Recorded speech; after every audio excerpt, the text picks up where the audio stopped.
박근혜 전 대통령에게 징역 30년의 중형과 벌금 1,185억 원이 구형됐습니다.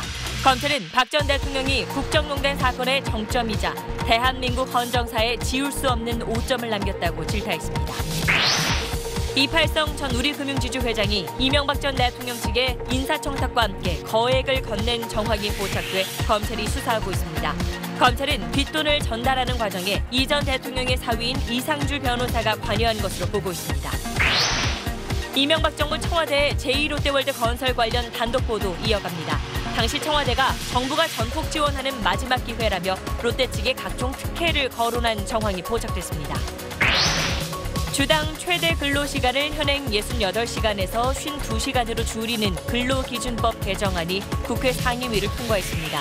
내일 본회의를 통과해 최종 확정되면 노동자의 삶에 큰 변화가 있을 걸로 보입니다. 성추행 의혹에 불거진 박재동 화백으로부터 성희롱적 발언을 들었다는 한국예술종합학교 학생들의 추가 폭로가 이어지고 있습니다. 학교 측은 박재동 화백을 다음 학기 수업에서 배제하기로 했습니다. 제자들을 상습 성추행했다고 폭로된 배우 조민기 씨가 공식 사과했습니다. 지금까지 조 씨는 폭로 내용은 명백한 루머라며 강경한 입장을 보였는데 말을 바꾼 겁니다. 김영철 통일전선부장 등 북한 고위급 대표단이 방남 일정을 마치고 귀환했습니다. 남북은 2박 3일간 밀도 있는 접촉을 이어가며 북미 대화 조건에 대해 논의했습니다. 하지만 트럼프 대통령은 북한이 비핵화 의지를 밝혀야 대화하겠다는 뜻을 밝히는 등 미 행정부 내에선 대북 강경론이 힘을 얻는 분위기입니다. 평창올림픽에서 국민에게 큰 실망을 안겼던 여자 팀추월 경기 왕따 논란에 대해 정부가 진상조사에 나섭니다. 문화체육관광부는 조만간 조사위원회를 구성해 팀추월 가문과 빙상연맹 파벌 등에 대해 조사할 예정입니다.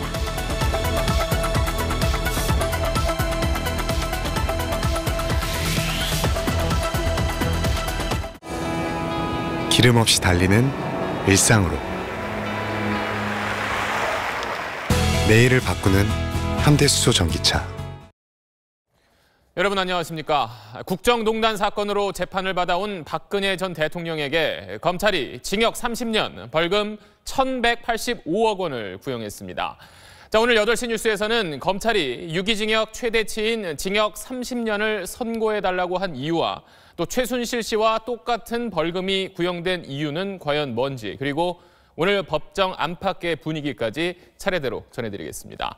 그럼 첫 소식 시작합니다. 검찰은 오늘 박근혜 전 대통령에게 징역 30년을 구형했습니다.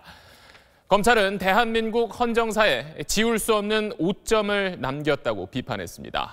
1심 선고는 4월 6일입니다. 먼저 류란 기자의 소식으로 시작하겠습니다. 박근혜 전 대통령에 대한 결심 공판은 오늘 오전 10시에 시작됐습니다. 대기업들의 재단 출연금 774억여 원을 강요하고 삼성 뇌물수수, 문화예술계 지원 배제 등의 혐의로 기소된 지 10개월 만입니다. 검찰은 박 전 대통령이 비선실세 최순실 씨에게 국정 운영의 키를 맡겨 국가 위기 사태를 자초했으며 헌정사상 최초로 파면돼 헌정사에 오점을 남겼다고 질타했습니다. 이어 균등한 기회가 보장되는 정의로운 나라를 꿈꿔온 국민들의 희망을 빼앗아갔다며 재판부에 징역 30년과 벌금 1,185억 원을 선고해달라고 요청했습니다. 현행법상 유기징역으로는 최대치입니다.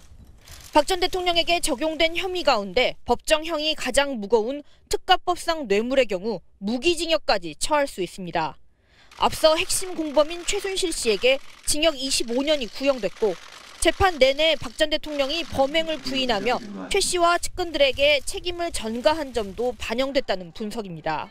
변호인단은 기업들이 협박이 두려워 돈을 냈다는 검찰의 주장을 수긍하기 어렵고 실수가 있었지만 불철주야 대통령으로서 노력한 점을 선처해달라며 눈물을 보이기도 했습니다. 오늘로써 110여 차례에 걸친 재판을 마무리한 재판부는 오는 4월 6일 박 전 대통령에 대한 1심 선고 공판을 열겠다고 밝혔습니다.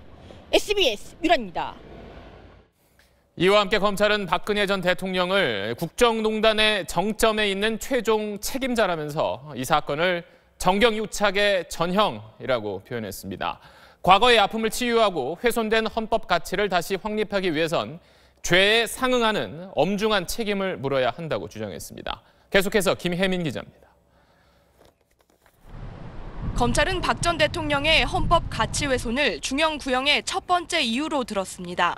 국민에게 위임받은 직무 권한을 최순실 씨와 함께 사익 추구의 수단으로 남용하고 국가기관과 공조직을 동원해 헌법에 보장된 핵심 가치를 유린했다는 겁니다.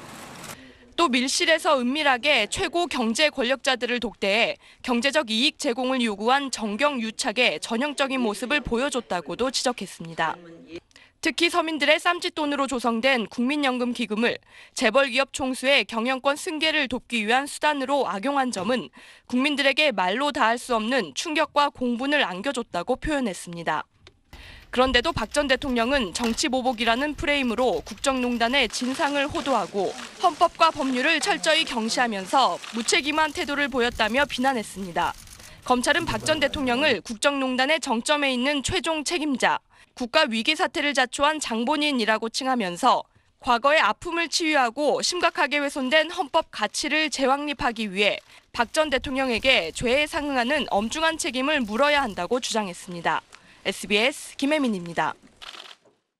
검찰은 오늘 징역 30년과 함께 벌금도 1,185억 원 구형했습니다.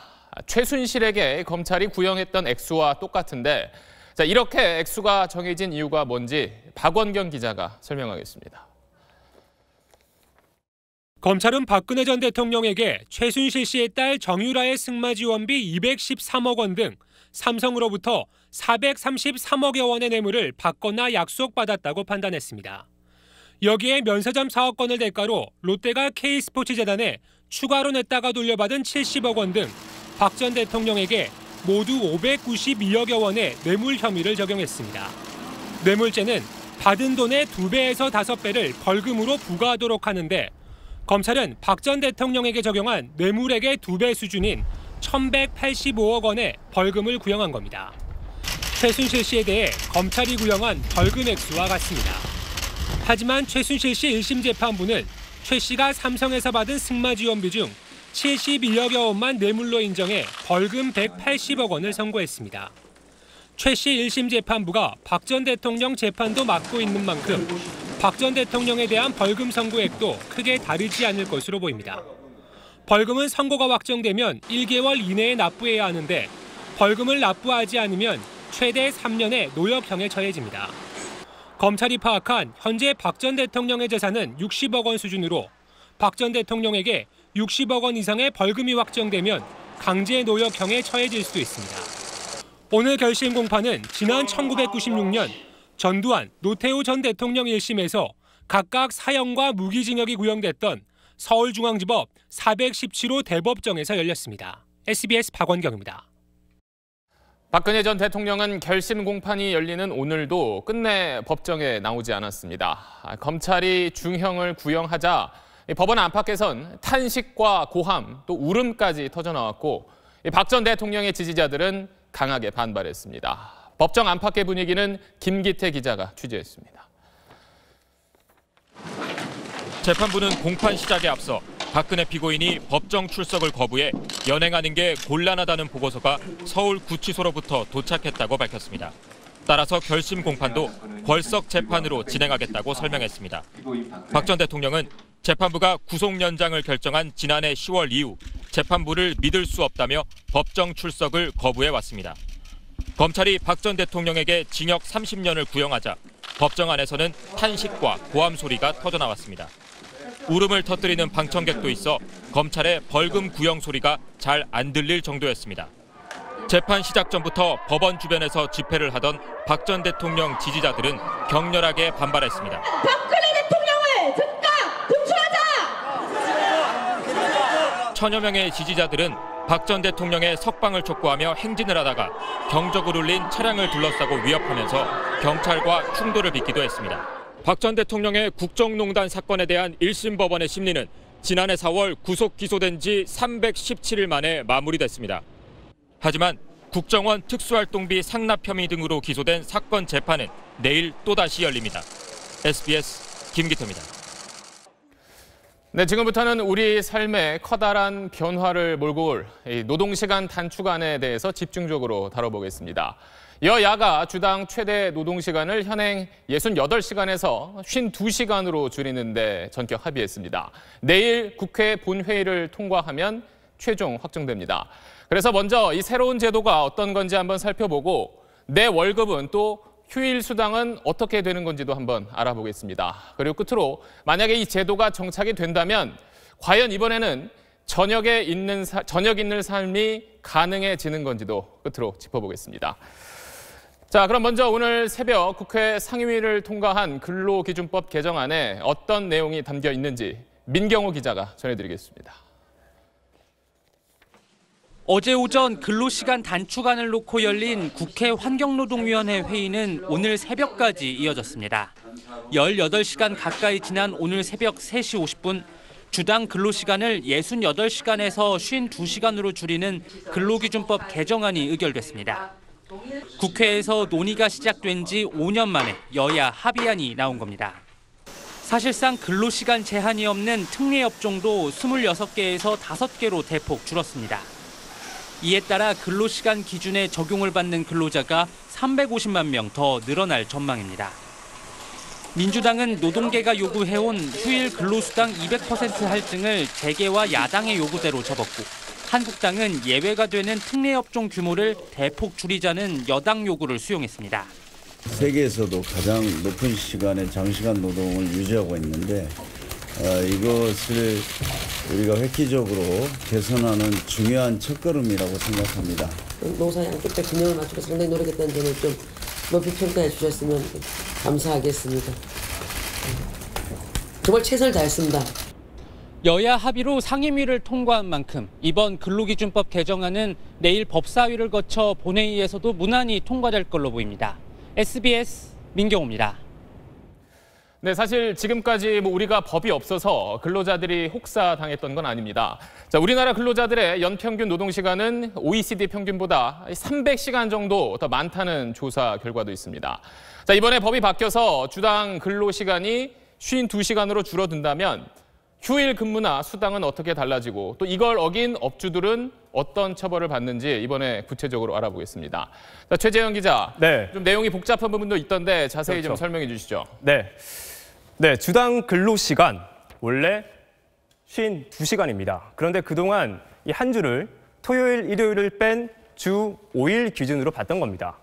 토요일, 일요일은요, 이렇게 별도로 16시간 더 근로시간을 줄 수 있도록 해온 거죠.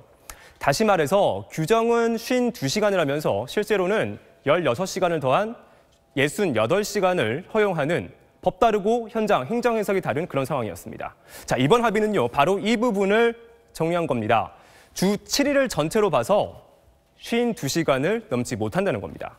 평일 하루 8시간씩 닷새면 40시간이죠. 여기에 연장 근로는 딱 12시간까지만 허용됩니다. 그러니까 평일에 야근을 하거나 휴일에 나와서 일을 할 수는 있지만 추가 근무 시간은 12시간만 모두 52시간 안에 해야 합니다. 52시간이 넘으면 사업주는 처벌받습니다. 현재는 2년 이하의 징역이나 1,000만 원 이하의 벌금인데 처벌 규정을 강화하는 방안도 국회에서는 논의되고 있습니다. 휴일에 일하면 받는 휴일 근로수당 이야기 이제 좀 해보겠습니다. 이 휴일 근로수당은 8시간까지는 통상임금의 150%를 8시간이 넘는 부분부터는 2배를 받습니다. 자, 거듭 설명드리자면 이렇게 휴일 수당 더 준다고 해도 전체 근로시간 52시간을 넘겨서는 안 됩니다. 자, 바뀐 기준은 종업원 300인 이상 큰 기업에 올 7월 1일부터 적용되는 걸 시작으로 이렇게 보시는 것처럼 순서적으로 시행됩니다. 단 24시간 근무가 불가피하거나 공공목적이 있는 운송업이나 보건업 등 5개 업종은 특례 업종으로 예외를 유지했습니다. 하지만 역시 원래는 26개였는데 확 줄인 거고요. 최소 11시간 동안의 휴식을 보장하도록 했습니다.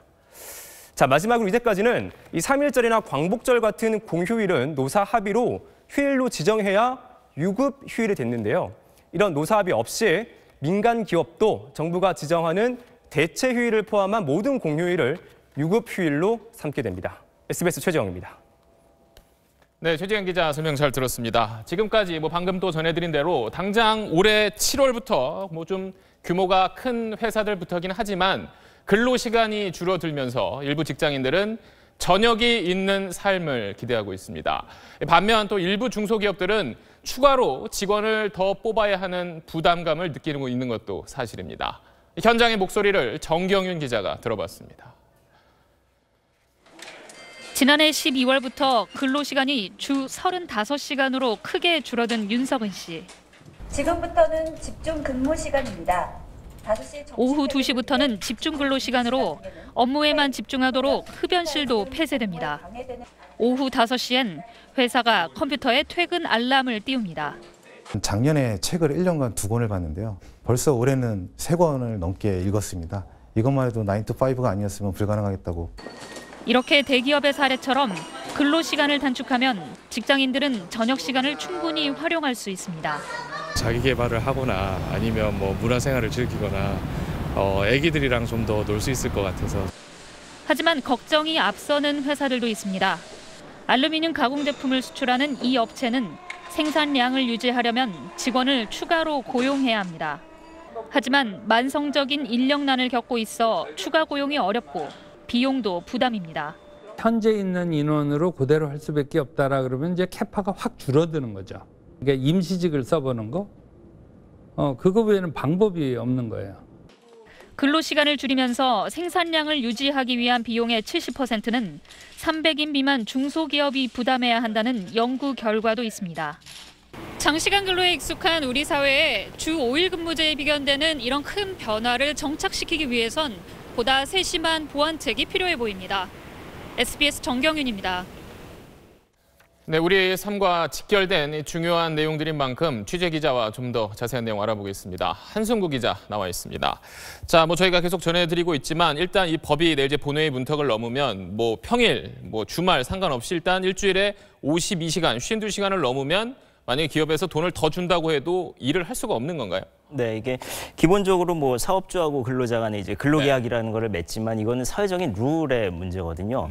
우리가 예를 들어서 계약을 할 때 우리는 퇴직금 안 받겠습니다. 퇴직금 안 주는 걸로 계약합시다라고 했을 때 이건 유효하지 않거든요. 마찬가지로 주말이든 휴일이든 포함해서 일주일에 52시간이 넘으면 당사자 간에 합의를 해도 그 이상은 근로를 할 수가 없습니다. 그런데 또 일부에서는 저희가 조금 전에도 얘기했지만 저녁 있는 삶, 저녁 있는 삶이 생기면 뭐하냐, 저녁에 쓸 돈이 없는데 이런 말을 하는데 실제로 만약에 이 제도가 시행이 되면 실제로 임금이 낮은 근로자들이라든지 아니면 수당 비중이 높은 분들의 경우에는 실제 월급, 임금이 좀 줄어들 수 있는 거 아닌가요? 근로시간이 줄어들면서 임금이 아마 줄어들 겁니다. 네. 특히 이제 영세한 업체에 다니시는 분들 같은 경우는 이제 특근이나 잔업이나 이런 것까지 하면서 받는 임금을 이제 본인들의 임금으로 생각하고 생활을 해오셨기 때문인데요. 네. 이 부분은 이 최저임금하고 연계해서 볼 필요가 있다라고 오늘 제가 만난 공인노무사가 이제 그런 얘기를 하더라고요. 그래서 근로시간은 줄지만 시간당 임금 단가를 높임으로써 이 충격을 좀 줄일 수 있는 여지가 있다. 이런 의견을 제시를 합니다.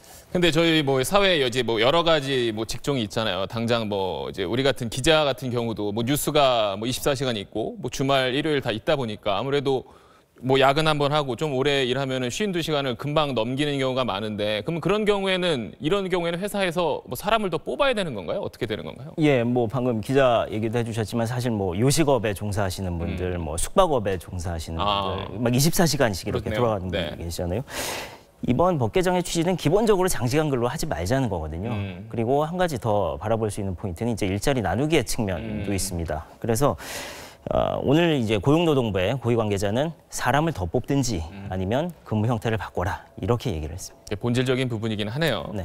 근데 이제 최저임금을 올릴 때도 당시 약간 좀 편법이나 꼼수 같은 게 있었잖아요. 휴게 시간을 늘린다든지 이런 것들을 좀 피해가려는 움직임이 있었는데 이번 제도에도 좀 예상되는 부작용이 있다면 어떤 게 있을까요? 사실 지금 말씀해주신 부분 같은 경우는 똑같이 예상이 됩니다. 저희가 아파트 경비원 사례 보도해드린 적 있었잖아요. 네네. 중간에 이제 휴게 시간을 억지로 끼워 넣는. 그렇죠. 이런 부작용이 나타날 우려가 있고요.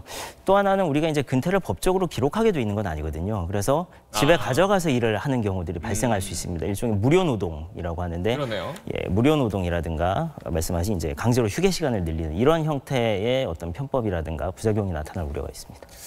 지금까지는 뭐 어떻게 보면 이제 근로자들 입장에서 이야기해봤다면 회사 쪽 입장도 좀 생각을 해봐야 될 것 같은데, 가령 이제 중소기업 같이 좀 규모가 작은 기업들 같은 경우에는 당장 사람 더 뽑는 건 인건비 부담이 있다 이런 목소리가 나오던데, 이런 경우를 좀 어떻게 해결을 해야 될까요? 사실 한국경제연구원이 관련된 연구를 한 적이 있는데요. 네. 300인 미만 기업들, 300인 미만 사업장의 부담이 전체 이번 법 개정으로 해서 발생하는 부담이 한 70% 정도 될 거다라고 연구 결과가 나왔어요. 그래서 지금도 일자리 나누기를 통해서 사람을 뽑으면은 정부가 조금 보조를 해주거든요. 그리고 예전에 최저임금 인상이 있었을 때도 그 일자리 안정기금 같은 것들을 통해서 이제 보조를 해줬잖아요. 이런 부분에 어떤 그 부수적인 어떤 지원들이 좀 필요할 것 같고, 오늘 이제 중소 중견기업들은 어쨌든 이제 현장 인력 실태를 좀 지속적으로 점검을 하고 인력 공급 대책이라든가 설비 투자를 좀 쉽게 절차를 만들어 달라, 뭐 이런 식의 요구를 하고 있습니다. 앞으로 뭐 시행이 되더라도 당분간은 뭐 어떤 사회적인 공감대나 이런 좀 지혜를 모으는 일이 필요하겠네요. 맞습니다. 한승구 기자였습니다. 네, 이번에는 어제 저희가 단독 보도해드렸던 이명박 정부 시절 청와대의 제2 롯데월드 건설 관련 문건 내용, 오늘 계속해서 이어가겠습니다. 당시 정부가 롯데와 사전에 비밀 협의까지 했다는 의혹, 어제 이 시간에 전해드렸습니다. 그런데 그 자리에서 청와대가 롯데 측에 각종 특혜를 주겠다고 한 걸로 보입니다. 어제 이어서 전병남 기자가 단독 취재했습니다. 이명박 정부 청와대가 만든 제2롯데월드 건설 추진 관련 여론 관리 방안 문건에는 청와대와 롯데 간의 비밀 회동에 관한 구체적인 내용이 나옵니다. 롯데와 협의할 때 정부 논리를 정리한 걸로 추정됩니다.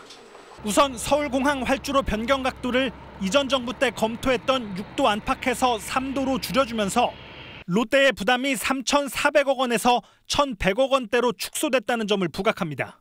정부가 전폭 지원하는 마지막 기회라는 논리로 롯데의 조기 수용을 설득한다는 내용도 있습니다. 정부가 마치 롯데에 컨설팅을 해주는 듯한 대목은 이뿐만이 아닙니다. 롯데가 신속히 의사결정을 하면 소요 재원을 엔화로 충당하게 돼 혜택을 볼 거란 조언까지 내놓습니다. 2008년 말은 미국발 금융위기로 엔화 가치가 900원대에서 1,500원대로 폭등했던 때입니다. 공군과 롯데는 결국 6개월 뒤 항공안전 장비와 시설 보완을 위해 롯데가 군의 비용을 지급하는 게 아닌 현물로 제공하는 협정을 맺습니다. 일본의 지주회사가 있는 롯데가 비용을 엔화로 충당할 수 있도록 배려한 결과로 해석됩니다. 죽기 전 고국의 명물 하나 짓겠다던 신격호 롯데 총괄 회장의 말을 인용하라는 지침까지 청와대가 제2롯데월드 건설에 주도적으로 나섰던 정황은 곳곳에서 확인됐습니다. SBS 전병남입니다. 또 당시 청와대가 이른바 여론관리 명목으로 구체적인 지침을 통해서 정부기관을 총동원한 내용도 확인됐습니다. 반대 목소리가 나오는 통로마다 담당 부처를 지정해놓고 선제적 대응을 주문했습니다. 계속해서 김용태 기자입니다. 2008년 12월 15일 작성된 국방비서관실 여론관리방안 문건입니다. 유관기관의 철저한 공조, 불만 요인 차단 등 선제적 대응을 강조하면서 단계별 기본 지침을 내립니다. 정부와 롯데의 비공식 협의 시기엔 청와대, 국방부, 공군이 다각적으로 검토 중이란 일관된 입장을 견지하라고 했는데 당시 국방장관 발언은 지침대로입니다. 국방부나 공군은 그 비행과 건축물의 안전, 법률적 측면, 또 주변 지역의 여러 가지 영향 요소 등을 종합적으로 고려를 해왔고, 활주로 3도 변경 논리로 신규 규제 지역이 발생하지 않는다는 점을 부각하도록 했는데 역시 마찬가지입니다. 3도라고 하는 것은 뭐냐면은 이쪽에 신규로 비행안전구역이 더 나타나지 않게 하면서 반대 세력별로 담당 부처를 지정하기도 했습니다. 이른바 좌파 언론과 정치권은 청와대와 총리실 국토부, 군 원로와 예비역단체는 국방부와 공군, 성남 지역 민원은 청와대 정무 민정수석실과 행안부, 국방부가 담당하도록 했습니다. 특히 성남 지역 국회의원은 4명 전원 당시 여당이라며 민원 자제를 요청하고 고도 제한 일부 완화를 검토한다는 식의 당근을 제시하기도 했습니다. SBS 김용태입니다.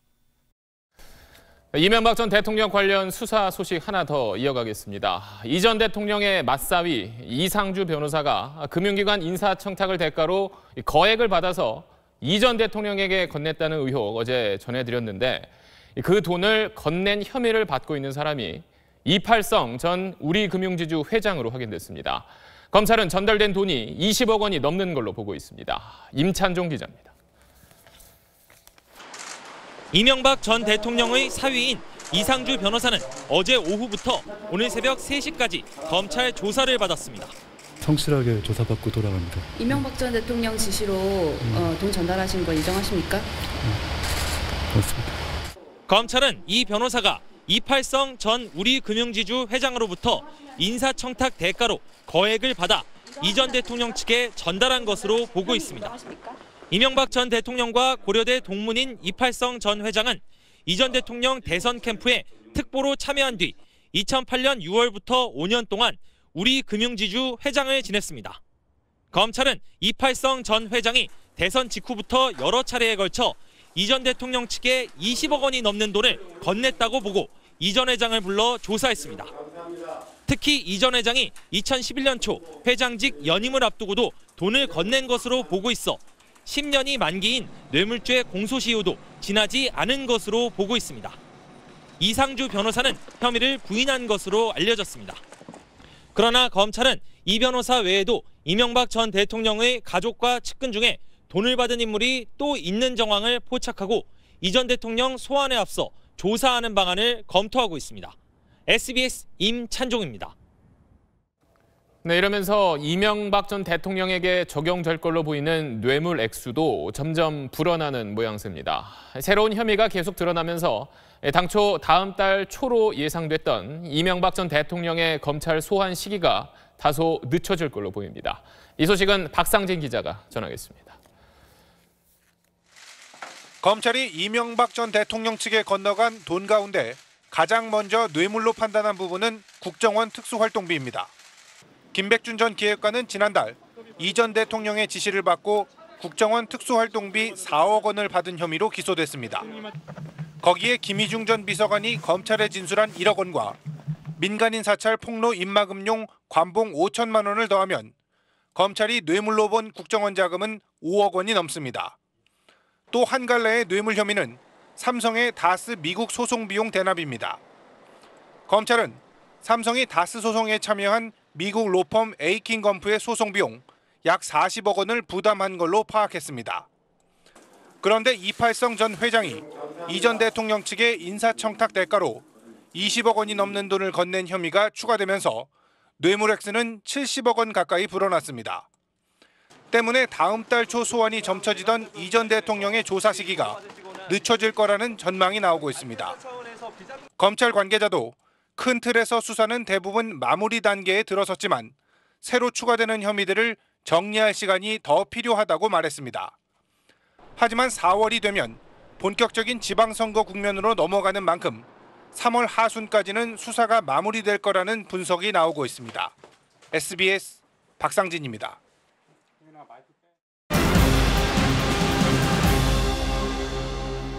우리 사회의 성폭력 폭로 집중적으로 전해드립니다. 어제 8시 뉴스는 현직 웹툰 작가의 용기 있는 고백을 통해 시사만화계 거장 박제동 화백의 성추행, 성희롱 의혹에 대해 보도해드렸습니다.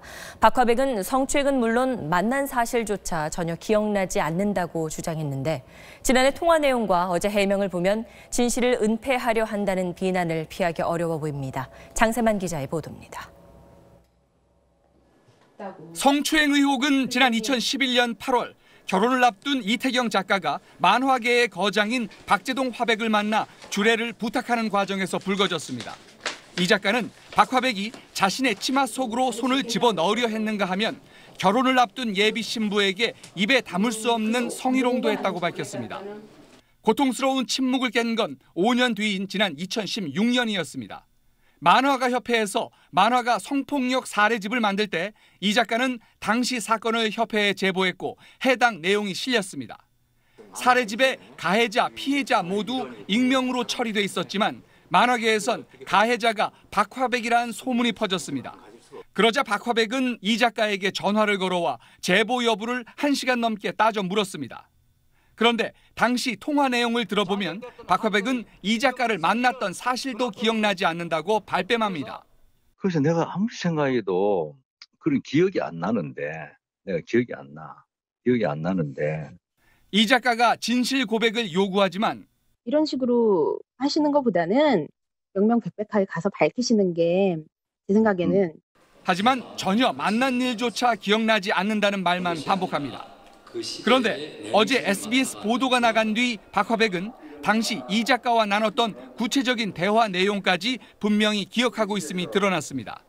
두 사람을 동시에 사귀었다가 나중에 이제 한 사람하고 결혼했는데 그 상실감 되게 크더라. 뭐 이런 이야기를 주제를 했던 것 같은데 이태경 작가를 뭐 희롱하려고 했다거나 그런 분위기가 아니었어요. 당시 만남과 대화 내용까지 기억하고 있으면서도 유독 성추행과 성희롱 발언에 대해서는 기억이 없다는 겁니다. 취재진은 당시 성추행 의혹의 경위를 묻기 위해 오늘도 계속 연락을 시도했지만 박화백은 전화를 피한 채 침묵하고 있습니다. 모르쇠 하신다고 없어지지 않잖아요. 없어지는 일이 아닌데 모른다고 하시더라도 그 일은 없어지지 않는다는 걸 그분이 좀 아셨으면 좋겠어요. SBS 장세만입니다. 박재동 화백이 교수로 재직하고 있는 한국예술종합학교 학생들도 박화백이 성희롱적 발언을 여러 차례 했다는 폭로를 이어가고 있습니다. 하지만 학교 측은 이미 2년 전부터 이런 문제를 알고 있었으면서도 어제 보도가 나간 뒤에야 움직이기 시작했습니다. 이어서 노유진 기자입니다. 교수님은 너는 몸매 자체가 남자에게 관심이 많게 생겼다라고 하셨습니다. 지난 2016년부터 한국예술종합학교 애니메이션학과에서 일어난 일부 교수들의 성희롱을 폭로하는 글이 SNS 계정에 올라오기 시작했습니다. 그 계정에 나와 있는 거의 대부분은 박재동 교수님이 학생한테 막 뭐 치나 딸 빠진다, 남자 만나고 다니냐 이런 식으로 말을 하고 뭐 너 같은 애들이 남자한테 좋다, 너 같은 몸매가 남자한테 좋은 몸매다, 뭐 이런 식의 발언들은 다 박재동 교수님께서 하신 말씀이세요. 당시 학생 비상대책위까지 구성돼 교수들의 사과를 받아냈고 박재동 교수와는 따로 면담까지 했습니다. 하지만 그로부터 1년 뒤인 지난해 박 교수는 전공 수업 시간에 또 성희롱적 발언을 했습니다. 여자는 보통 비유하길 꽃이랑 과일이랑 비슷한 면이 있다. 상큼하고 먹음직스럽고 그리고 그 안에 있는 씨를 얻을 수가 있다고 말했다는 겁니다. 학생들이 대자보를 붙여가며 강하게 문제를 제기하자 박 교수는 또 사과했습니다. 하지만 학교는 구체적인 진상조사조차 하지 않았고 심지어 박재동 교수를 수업에서 배제해달라는 학생들의 요구도 무시했습니다. 그분 수업을 너무너무 듣기가 싫어서. 그런데 올해도 또 수업을 하신다고 하더라고요. 제가 계속 학교 측에 민원을 넣었는데 전혀 뭔가 묵묵부답이고. 어제 SBS 보도가 나간 뒤 학교 측은 뒤늦게 박재동 화백을 수업에서 제외하고 철저히 조사하겠다고 밝혔습니다. 한국만화가협회 역시 이사회를 소집해 관련 사안을 논의하고 박재동 화백의 징계 문제를 논의할 예정입니다. SBS 노유진입니다. 그동안 성폭력 의혹을 부인해오던 배우 조민기 씨는 입장을 바꿔 잘못을 인정하고 사과했습니다. 조민기 씨는 강제추행 혐의로 경찰에 입건됐습니다. 정구희 기자가 보도합니다. 배우 조민기 씨가 청주대 제자들을 성추행했다는 고발이 나온 지 일주일 만에 공식 사과했습니다. 조 씨는 사과문을 통해 상처 입은 피해자들에게 죄송하다며 법적 사회적 책임을 회피하지 않겠다고 밝혔습니다. 또 모든 자리에서 내려와 남은 일생을 자숙하며 살겠다고 말했습니다. 첫 폭로 직후 사실무근이라고 강력히 반발하다 피해자들의 추가 폭로가 잇따르고 경찰 조사까지 시작되자 결국 고개를 숙인 겁니다. 경찰은 피해자 조사가 마무리되는 대로 조 씨를 피의자 신분으로 불러 조사할 계획입니다. 전국연극협회는 후배 배우를 성추행한 의혹이 있는 연출가 최경성 씨를 제명하기로 했습니다. 경찰은 후배 배우가 폭로한 성추행은 고소기한을 넘겨 처벌이 어렵다고 보고 또 다른 피해 사례를 확인하고 있습니다. 일단 적극적으로 사실관계 확인 중에 있고요. 또 다른 피해자가 있는지 여부라든가 이런 부분 지금 확인하고 있습니다. 대학가에선 미투가 이어져 한국예술종합학교와 세종대 전현직 교수가 학생을 성추행했다는 폭로글이 SNS에 또 올라왔습니다. 천주교 주교회의는 내일 기자회견을 열어 해외 선교 활동 중에 한 신부가 여신도를 성폭행하려 했던 일에 대해 공식 사과하겠다고 밝혔습니다. SBS 정구희입니다. 다음 소식입니다. 김영철 통일전선부장을 비롯한 북한 고위급 대표단이 오늘 귀환했습니다. 2박 3일 동안 남북은 밀도 있는 접촉을 이어가며 북미 대화 조건에 대해 논의했는데 그 중재 역할을 하는 우리에겐 북미 간 접점 찾기라는 쉽지 않은 숙제가 남았습니다. 김아연 기자입니다. 내려올 때 굳어있던 얼굴과 달리 한층 여유로워진 김영철 북한 통전부장. 오늘 낮 경의선 육로로 대표단과 함께 귀환했습니다. 한 말씀만 좀 부탁드립니다. 북미 대화 언제쯤 생각하고 계세요? 첫날 문재인 대통령에 이어 통일장관, 국가안보실장, 국정원장까지 2박 3일간 우리 측 각급 고위급 인사들과 압축적으로 접촉했습니다. 남북 관계를 강조한 김여정과 달리 김영철은 연일 우리를 통해 미국에 대화하겠다고 손짓했습니다. 청와대 고위 관계자는 북미 대화를 위한 여러 조건과 어떤 단계를 거쳐야 하는지에 대한 대화가 오갔다며 우리는 중매를 서는 입장이라고 말했습니다. 정부는 다음 주쯤 강경화 외교장관이나 이도훈 육자회담 수석대표를 미국에 보내 남북 간 협의 내용을 전달하는 안을 검토 중입니다. 북한은 그러나 오늘도 미국이 핵을 포기해야 세계 비핵화 문제가 풀릴 거라고 주장하는 등 핵 보유 정당성을 강변해 북미 간 접점 찾기가 쉽지는 않아 보입니다. 북한은 다음 달 패럴림픽에 응원단과 예술단까지 150여 명을 파견하기로 한 계획을 변경해 선수단 등 24명만 파견하겠다고 밝혔습니다. SBS 김아영입니다. 북한이 미국과의 대화 의사를 밝힌 데 대해 트럼프 대통령은 조건부 대화론으로 맞받았습니다. 대화를 하려면 북한이 조건에 맞추라는 강경한 입장을 재확인한 건데 이런 가운데 미국 내 대화파로 꼽히는 조셉 윤 대북 특별대표는 사퇴 의사를 밝혔습니다. 이혜미 기자가 보도합니다. 트럼프 대통령의 북미 대화 언급은 주지사들과 연례 회동 자리에서 나왔습니다. 과거 정권들이 모두 북한의 비핵화에 실패했다는 점을 거론하며 대화에는 적절한 조건이 필요하다고 말했습니다. They want to talk. And we want to talk also only under the right conditions. Otherwise we're not talking. 백악관은 곧이어 적절한 조건은 북한의 비핵화라고 밝혔습니다. Any conversation that we have that would be discussed would have to be solely on the focus of them agreeing to denuclearize the peninsula. 대화가 아쉬운 쪽은 북한인 만큼 대화 분위기에 휩쓸려 어정쩡하게 시간만 낭비하진 않겠다는 뜻으로 보입니다. 이런 가운데 미 행정부의 대표적인 대화론자인 조셉 윤 대북정책특별대표가 사퇴 의사를 밝혔습니다. 64살의 나이로 은퇴한다는 표현을 썼지만 사퇴 배경엔 대북 강경파인 백악관 국가안보회의와의 갈등이 깔려 있다는 게 현지 언론들의 분석입니다. 또 트럼프 행정부가 최대 압박과 관여라는 대북 전략에서 관여를 포기하고 있다는 추측을 부채질할 것이라고 미국 언론들은 전했습니다. SBS 이혜미입니다.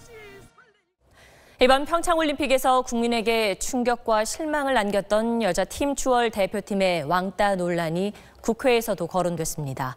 도종환 문화체육관광부 장관은 팀 추월 파문과 빙상계 파벌에 대해 진상조사를 하겠다고 밝혔습니다. 정희돈 기자입니다. 한참 뒤에 처진 노선영을 놔두고 먼저 결승선을 통과한 김보름과 박지우. 실종된 동료애를 비난하며 대한빙상경기연맹과 관련 선수의 처벌을 요구하는 국민청원이 60만 명을 넘길 만큼 그 파문은 엄청났습니다. 국회도 이 문제를 좌시하지 않았습니다. 국회의원들은 주무부처인 문체부에 철저한 진상조사와 대책 마련을 촉구했습니다. 팀 추월 상상할 수 없는 그런 광경이 벌어졌는데요. 여기에 대해서 조사를 해야 되지 않겠습니까? 조사할 거죠? 네, 알겠습니다. 행정착오로 노선영의 올림픽 출전이 좌절될 뻔한 사태와 코치 폭행으로 심석희가 선수촌을 이탈한 사실을 지적하며 무능과 파벌 싸움으로 얼룩진 빙상연맹을 개혁해야 한다는 요구도 나왔습니다.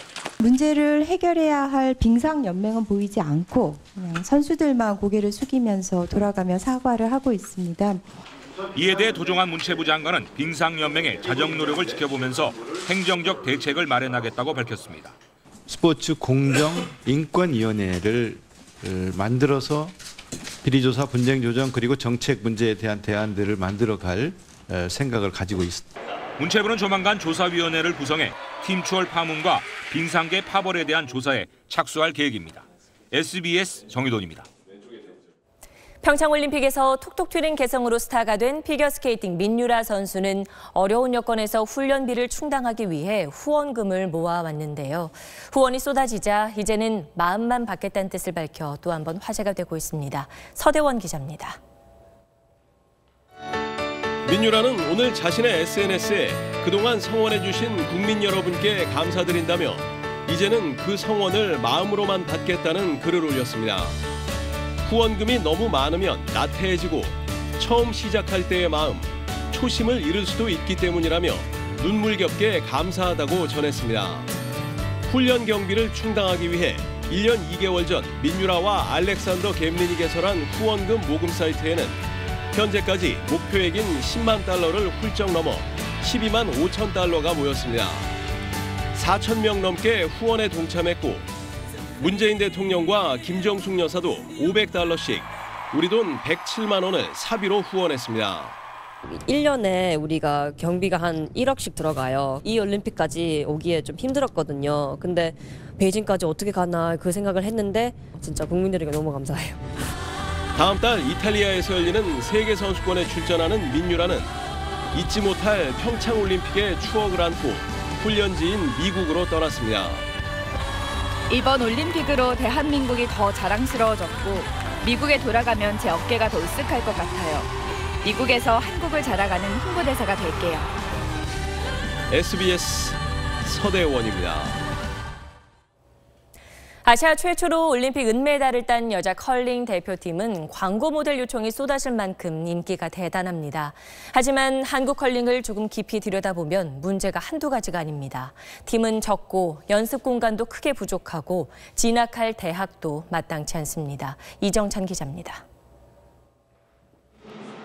지난해 평창올림픽 1차 선발전에서 팀 킴을 꺾고 우승해 여고생 돌풍을 일으켰던 송영고 선수들은 국가대표급 실력을 갖추고도 졸업 후 당장 갈 곳이 없습니다. 4명 모두 동갑내기로 중학교 때부터 찰떡 호흡을 다져왔는데 함께 진학할 대학도 실업팀도 마땅치 않습니다. 이제까지 해왔던 게 다 물거품 된다는 그 생각하면 좀 되게 허무했던 것 같아요. 현재 대학엔 제대로 된 팀이 없고 여자 실업팀을 운영하는 지자체도 4곳에 불과합니다. 기존 선수들이 한꺼번에 그만두지 않는 한 송현고 선수 4명이 계속 함께하기는 어렵습니다. 이번 주말 세계 주니어 선수권 출전을 앞두고 훈련 장소를 구하기조차 쉽지 않았습니다. 장애인과 국가대표 전용시설을 빼면 컬링장은 의성과 태릉 단 2곳뿐입니다. 초중고의 실업까지 전체 등록 선수가 789명에 불과하지만 훈련할 공간도 시간도 턱없이 부족합니다. 제일 중요한 거는 컬링장이고요. 두 번째는 대학팀이 고등학교 때 날고 기고 정말 잘한다는 선수도 일단 대학이 없으니까. 실업팀의 1년 운용 비용은 3억 원 정도. 선수들은 컬링 열풍을 타고 대학이나 실업팀들이 많이 생겨 저변이 확대되길 꿈꾸고 있습니다. SBS 이정찬입니다. 일본군이 조선인 위안부를 학살했음을 보여주는 1944년의 참혹한 영상이 공개됐습니다. 그동안 학살과 관련한 많은 증언이 있었지만 이를 증명하는 영상이 공개된 건 처음입니다. 노동규 기자입니다. 서울대 연구팀이 미국 국립문서기록관리청에서 찾아낸 19초짜리 흑백 동영상입니다. 발가벗겨진 여성 시신들이 널브러져 있고 중국 국민당 군복을 입은 남성이 시신 사이를 오가며 양말을 벗기기도 합니다. 이 참혹한 영상은 미중연합군이 중국 텅충을 일본군으로부터 탈환한 다음 날 찍은 겁니다. 소속은 164 통신사진중대 비파견대라고 돼 있습니다. 영상 카메라맨 볼드윈이 1944년 9월 15일 촬영했습니다. 이 영상과 같은 곳을 찍은 걸로 보이는 사진엔 희생자 대부분이 조선 여성들이란 기록도 나옵니다. 패색이 짙어진 일본군은 끝까지 싸우다 죽는 이른바 옥쇄 작전을 조선인 위안부한테도 강요했습니다. 일본군에 의한 조선인 위안부 학살은 분명 존재했습니다. 위안부는 특종 군수품이었죠. 특종 군수품 폐기라는 발상으로 위안부를 학살하는 것은 실제로 텅충 탈환 직후 작성한 연합군 문서엔 탈환 전날 밤 일본군이 조선인 여성 30명을 총살했다고 기록돼 있습니다. 가시다 어쨌는가? 찔러 죽이고 쏘아 죽이고 다 이렇게 죽였지. 먼저 죽은 사람들 정말 불쌍하지요. 이번에 공개된 영상은 일제의 학살 범죄를 알고도 연합군이 그 책임을 철저히 묻지 않았다는 사실도 증명하고 있습니다. SBS 노동규입니다. 봄이 머지 않았는데 유럽에 북극 한파가 불어닥쳤습니다. 로마에 6년 만에 눈이 내리는가 하면 일부 지역은 영하 20도까지 떨어지면서 추위로 목숨을 잃는 경우도 속출했습니다. 배재학 특파원입니다. 로마의 원형 경기장 콜로세움이 하얀 눈에 둘러싸였습니다. 고대 전차 경기장은 거대한 썰매장으로 바뀌었고 스키까지 등장했습니다. 바티칸 성 베드로 광장에는 동심으로 돌아간 신부들이 눈싸움을 벌입니다. 눈이 드문 로마에 6년 만에 폭설이 내리면서 이색 풍경이 펼쳐진 겁니다. Bella, bella come al solito. Anche non essendo più una ragazzina, comunque l'entusiasmo della neve è sempre. A Roma non deve nevicare perché non siamo attrezzati. E dalle 3 di stanotte che già aveva cominciato. Sembrava 500. 갑자기 불어닥친 한파와 폭설에 피해도 속출했습니다. 제설 장비가 부족한 이탈리아에서는 온종일 교통 정체가 이어졌습니다. 곳곳에서 항공기와 열차가 운행을 중단했고 학교에는 휴교정까지 내려졌습니다. 체감온도가 20도 가까이 내려간 프랑스는 동사하는 노숙자가 잇따르자 긴급 쉼터 마련 등 비상대책을 세우고 있습니다. 영하 24도까지 떨어진 리투아니아에서 3명이 동사하는 등 이번 한파로 유럽에서만 11명이 숨졌습니다. 이례적인 이번 한파는 북극 기온이 올라가면서 찬 공기의 응집력이 떨어져 유럽으로 내려왔기 때문이라고 기상 전문가들은 분석했습니다. 파리에서 SBS 배재학입니다.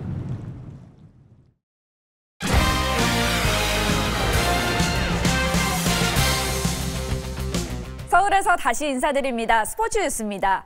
이번 평창올림픽에서는 한국 스포츠 역사에 남을 만한 뜻깊은 기록들이 많았습니다. 그 가운데 불모지였던 설상 종목 첫 메달의 주인공이죠. 배추보이라 불리는 스노보드 이상호 선수를 제가 만났습니다. 스노보드 평행 대회전에서 은메달을 따내며 설상 종목 100년의 수건을 해결한 이상호 선수. 자신이 역사적인 쾌거를 이룬 것이 정말 꿈만 같다며 23살 청년은 밝은 표정을 지었습니다. 메달을 갖고 나왔어요. 한번 볼 수 있을까요? 저를 잘 모르시더라도 저한테 이제 사진을 찍어달라고 요청을 해주시는 분들한테도 다 은메달을 이제 뭐 손에 쥐어드리거나 아니면 이제 걸어드리거나 했거든요. 처음 보는 분들에게도 만질 수 있는 기회를 주신 거예요? 아, 네, 뭐 별건 아니니까요. 스타트 라인에 섰을 때 어떤 마음이었을까요? 내가 만약에 여기서 져서 그동안 노력했던 것들이 물거품이 되면 어떡하나, 너무 잘해가지고 금메달 따면 어떡하나 하는, 뭐 김칫국을 진짜 한 사발 그런 상상도 정말 하기 싫어도 정말 많이 나더라고요. 최고 명장면은 준결승이었습니다. 슬로베니아의 코시를 뒤지다 결승선을 통과하면서 손을 쭉 뻗어 100분의 1초 차로 역전승을 거뒀는데요. 당시 기분은 어땠을까요? 경기 면에 있어서만큼은 충분히 후회 없는 시합을 했었고 언제 다시 한번 그 시합들을 상상하든 미련이 남지 않는 경기를 해서 네, 너무 만족스러웠어요. 7살 때 집 근처 고랭지 배추밭을 고친 썰매장에서 스노보드를 처음 배워 별명이 배추보인데요. 그래서 대표팀 동료인 정혜림 선수는 배추 꽃다발을 선물해 눈길을 끌었습니다. 굉장히 좋은 별명이라고 생각을 해요. 배추보이라는 단어 한마디로 어떤 환경에서 이제 스노보드 시작했고 여기까지 올라왔는지 대략 짐작가게 할 수 있는 그런 별명이잖아요. 그래서 저는 개인적으로 굉장히 마음에 드는 별명이에요. 늘 강한 자신감과 승부근성으로 똘똘 뭉친 이상호 선수. 4년 뒤 베이징 올림픽에서는 더 높은 곳을 정조준하고 있습니다. 다음에 금메달. 올림픽은 끝났지만 한국 프로축구는 이제 시작됩니다. K리그가 모레 개막하는데 올 시즌에는 최고 용병 대안의 이적으로 FC서울과 수원의 슈퍼매치가 어느 해보다 더 주목받고 있습니다. 하성영 기자입니다. 서울에서 10년 가까이 수원 킬러로 명성을 떨친 대안이 푸른 유니폼으로 갈아입으며 수원과 서울의 두 사령탑은 슈퍼매치에 대한 각오를 더욱 불태웠습니다. 서정원 감독이 슈퍼매치 첫 골을 대안이 넣을 거라고 도발하자 대안이 넣을 것 같습니다. 예. 큰 경기에 되게 강한 선수이기 때문에. 황선홍 감독은 옛제자에 대한 애정은 보이면서도 이렇게 받아쳤습니다. 대안이 첫 골을 넣고요. 저희가 한 3골 정도 넣어서 이기는 걸로 하겠습니다. 올 시즌 강력한 우승 후보로 꼽힌 지난해 우승팀 전북의 최강희 감독은 엄살을 부리기도 했지만 올해는 동네북이 될 것 같습니다. 모든 팀들이 전북한테 이기겠다. 목표 순위를 적어달란 질문에 당당하게 일자를 그려 2년 연속 우승을 자신했습니다. 여기 와서 이 공기의 흐름을 보니까 제가 일자를 안 쓰면 욕먹겠더라고요. 각 팀 대표 선수들이 올 시즌 선보일 세레머니를 예고하며 분위기를 달군 가운데 K리그는 모레 전북과 울산의 공식 개막전을 시작으로 9개월간 뜨거운 열전을 펼칩니다. SBS 하성룡입니다. 지한솔, 박주영을 포함한 5명의 KLPGA 투어 선수들로 구성된 동부건설 골프단이 오늘 창단식을 갖고 공식 출범했습니다.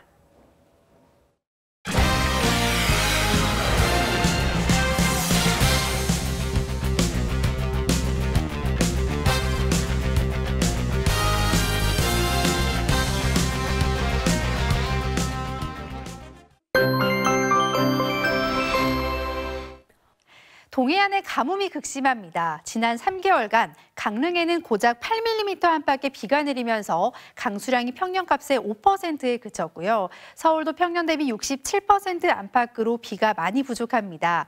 가뭄과 미세먼지를 해결해줄 단비 소식이 내일 있습니다. 제주 남부와 산간지방은 최고 120mm 안팎의 큰 비가 내리겠고 영동 지역은 40mm로 건조함이 해소되겠습니다. 강풍을 동반한 강한 비바람이 예상됩니다. 강원 상하지방에서는 내일 밤 폭설에도 대비를 하셔야겠습니다.